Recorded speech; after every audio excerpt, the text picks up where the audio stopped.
Don't forget. Some things mustn't be forgotten. The shadow hunting me. I must hurry. My name is Daniel.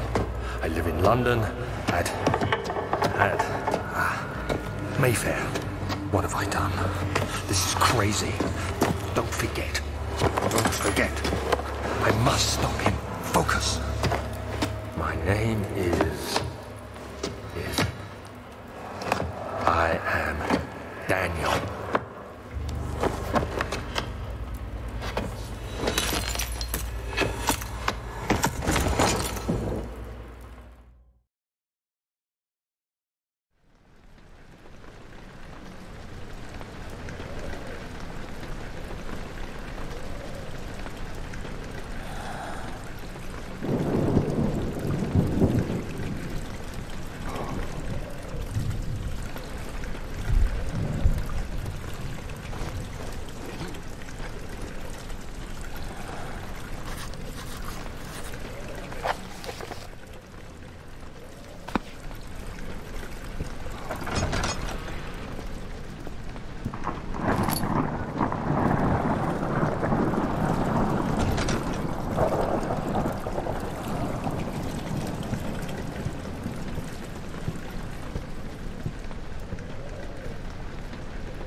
19th of August, 1839.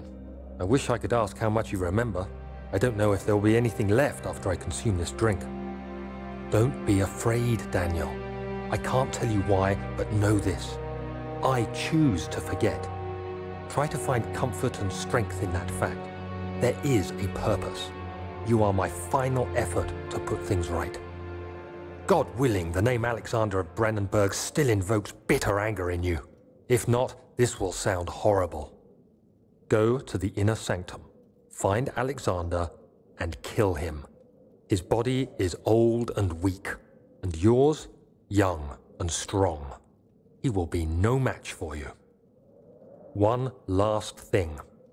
A shadow is following you. It's a living nightmare, breaking down reality. I have tried everything, and there is no way to fight back. You need to escape it as long as you can. Redeem us both, Daniel. Descend into the darkness where Alexander waits and murder him. Your former self, Daniel.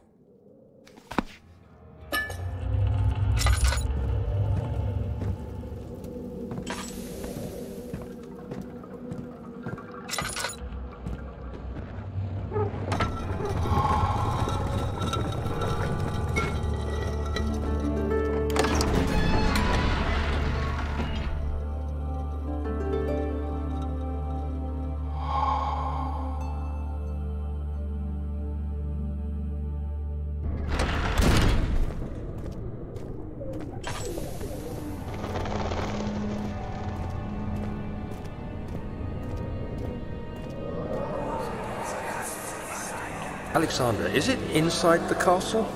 In a manner of speaking. Come, bring the lamp. You've been to the refinery, have you not? I don't believe I have. Is it connected to the... what did you call it? The inner sanctum. My most precious chamber, Daniel. And it lies well beyond the refinery. In fact, it lies beneath the very stone of Brandenburg.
should be more cuprite.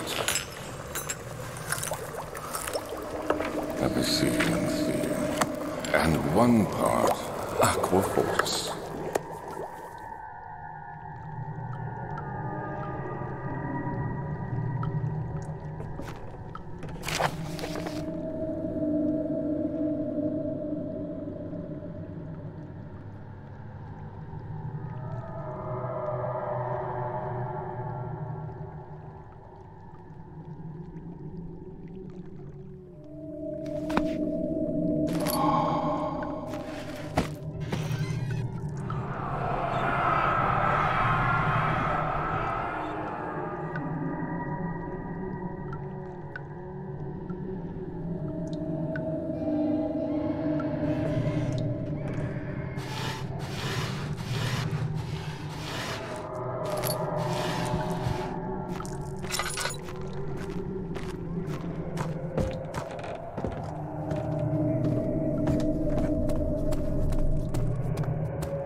May 1839. The unflinching African sun has continued to plague our expedition, making it impossible to dig until dusk. How Professor Herbert managed to find the location in these vast plains of nothingness remains a mystery to me. When I asked him about the tomb again, he told me about the legend of Tin Hanan, the mother of us all. An interesting story in its own right, but I can't help feeling there's more. Later that evening, we uncovered a passage beneath the dunes leading to a sand-covered stone structure. The professor was confident it was the tomb we sought and ordered the others to clear the way late into the dark, cold night. Tomorrow, I shall lead the men into the ancient structure, hoping to reach the burial chamber. No matter what the professor is keeping from me, the dig should yield something interesting to take back to London and the British Museum.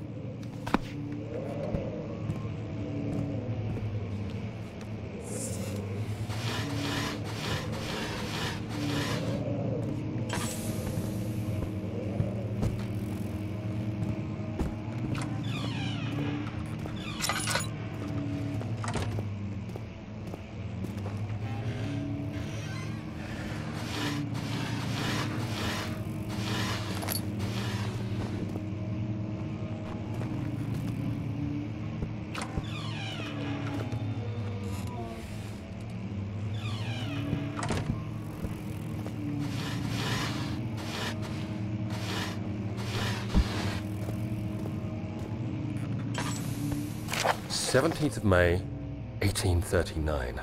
My hands tremble as I write.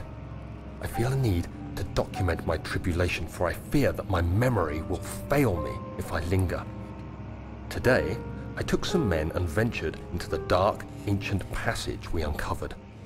Our torches burned faintly in the murky air as we slowly made our way underground. The men were superstitious and fearful. They argued loudly, and I felt their strange language getting to me. I mustered my strength and yelled at them to continue down the slopes and broken steps. The crudely carved passage confused me.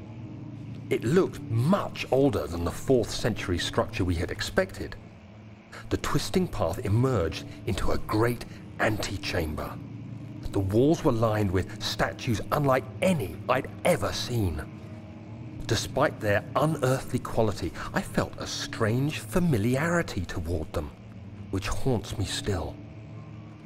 At the far end of the chamber, a great slab of stone sealed off whatever lay ahead.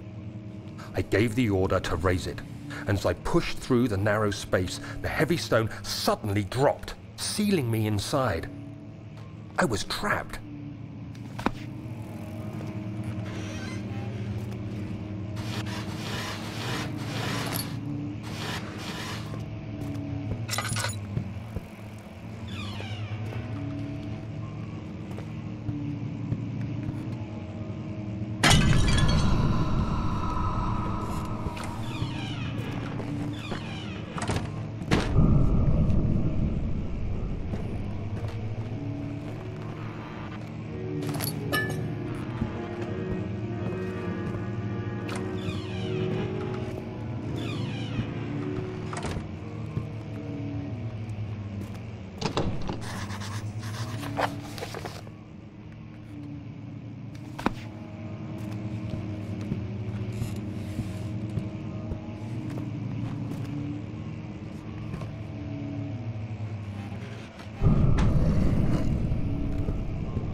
The castle is old and hasn't been tended to for centuries. When the shadow arrives, it won't take long until things start falling apart. We're just buying time anyway.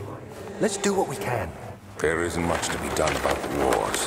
We should reinforce weak structures.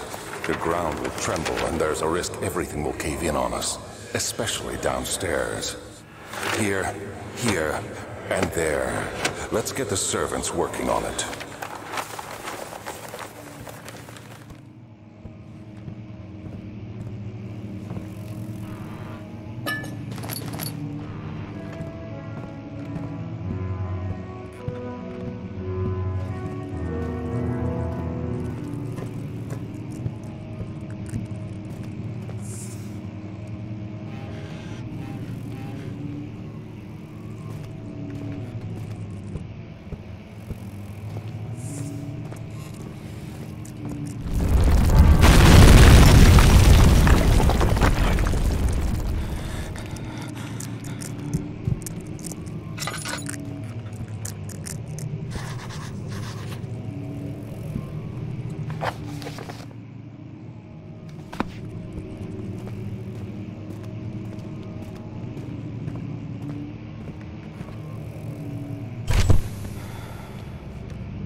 May 1839.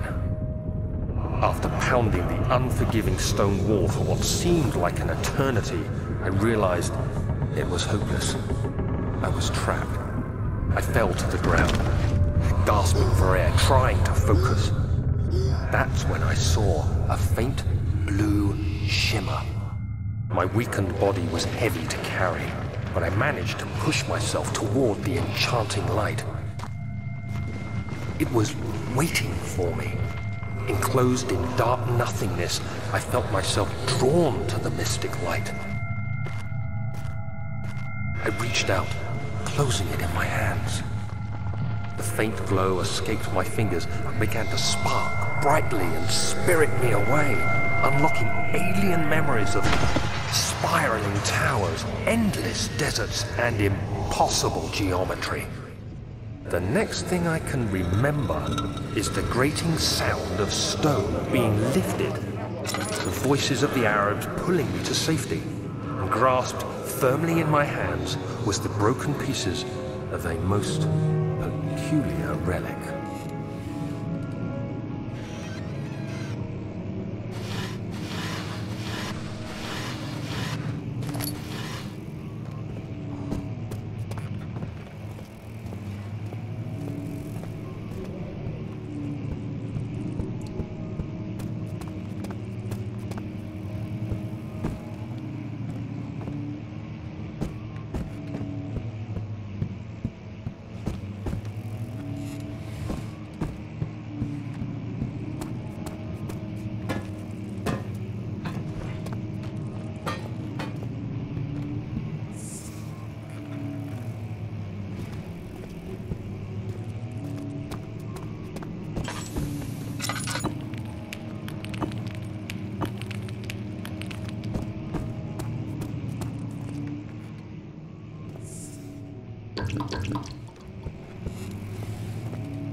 You have to be swift when you activate the first one. You hear that? If it stops, you'll have to start over. Isn't all this a bit excessive? You can never be too careful, Daniel.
the Baron go?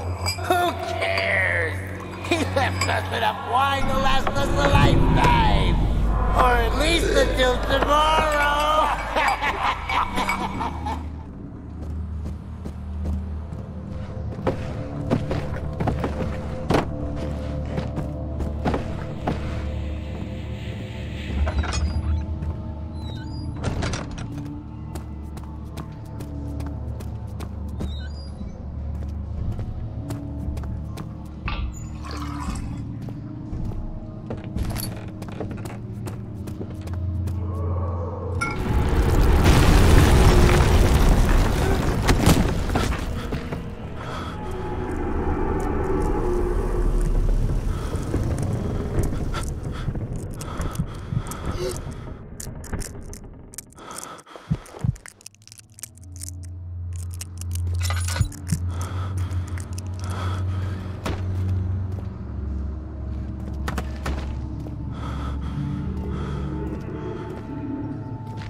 What's happening? Oh, it feels like my chest is going to burst. My God! Wilhelm, do something! Accept it. We're not getting out of here. How can you say that? Alexander, you piece of shit! Let us out of here!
It sure is dark in here.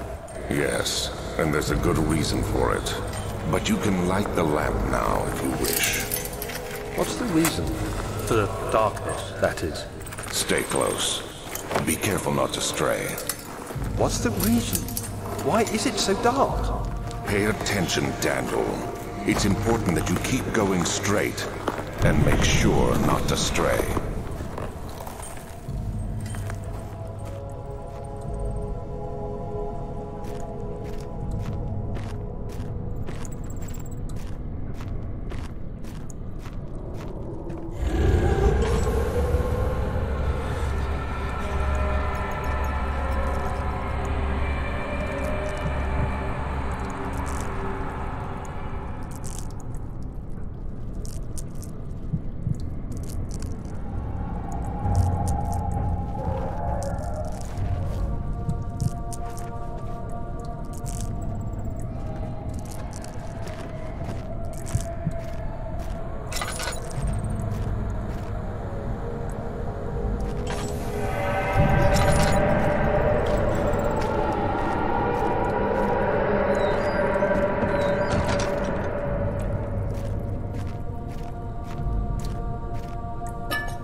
Of June, 1839.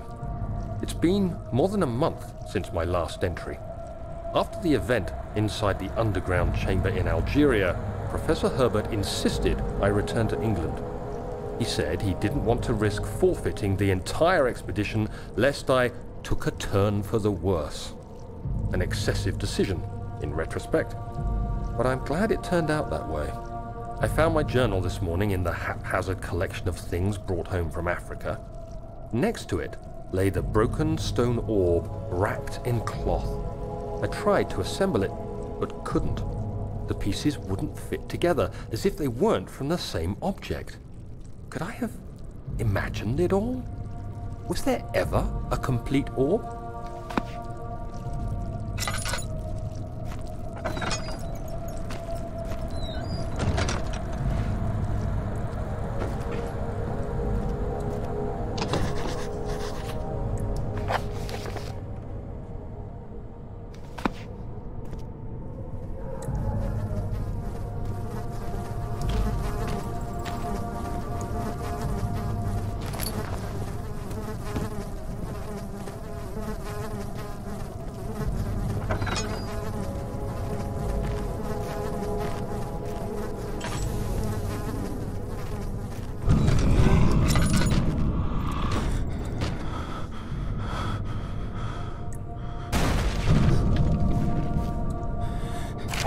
June 1839.